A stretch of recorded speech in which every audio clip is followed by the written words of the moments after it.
You had indicated in your notes that that's what you thought the technology sector was, fragile at this point. In pre-market, we are seeing big cap tech. We showed you the chart of Amazon. It's now down 4%. It's going to report after the bell today. And we've got a lot of the other big cap technology names, even Apple and Microsoft, which posted good quarters. They're also feeling some of the pressure this morning.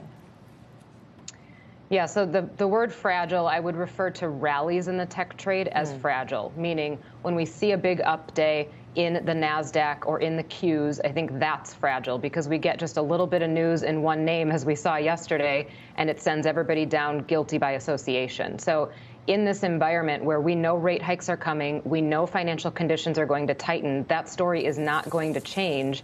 The tech rallies are going to be fragile, at least for the next few months. And energy, you say, it sounds like you're questioning the move in energy, although that seems to be a consensus play this year. You know, everybody likes energy all of a sudden.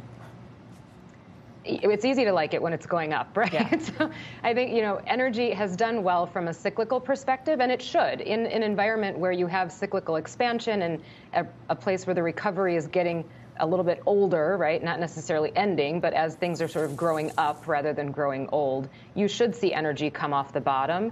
What I don't like about it is how quickly it runs. You don't want to see spikes in things like commodity prices because it's really difficult for the rest of the market to digest that, and it sends volatility broadly to a higher level.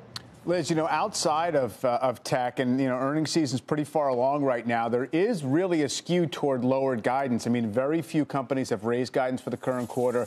You have had a spate, including, Honeywell this morning and I believe Cigna.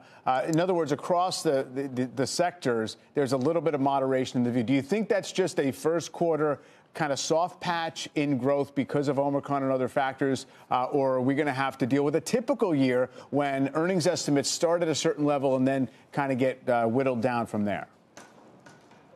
Yeah, I think companies are being conservative with their guidance this year because there is still so much uncertainty, and we're seeing that across sectors. But we also have to remember we're still in Q4 2021 earnings season, right? And that is expected to be above 20% growth. That's the fourth quarter above 20% growth. And that's sort of what we're used to. Whereas when we start to hear earnings in 2022, things are going to be much more subdued, but in a more normal level. So you think about maybe 10% earnings growth for 2022. Usually it comes in a little above the estimates. So I think the estimates are conservative, but we're also going to have to get used to hearing about less earnings growth than we've seen for the last 18 months.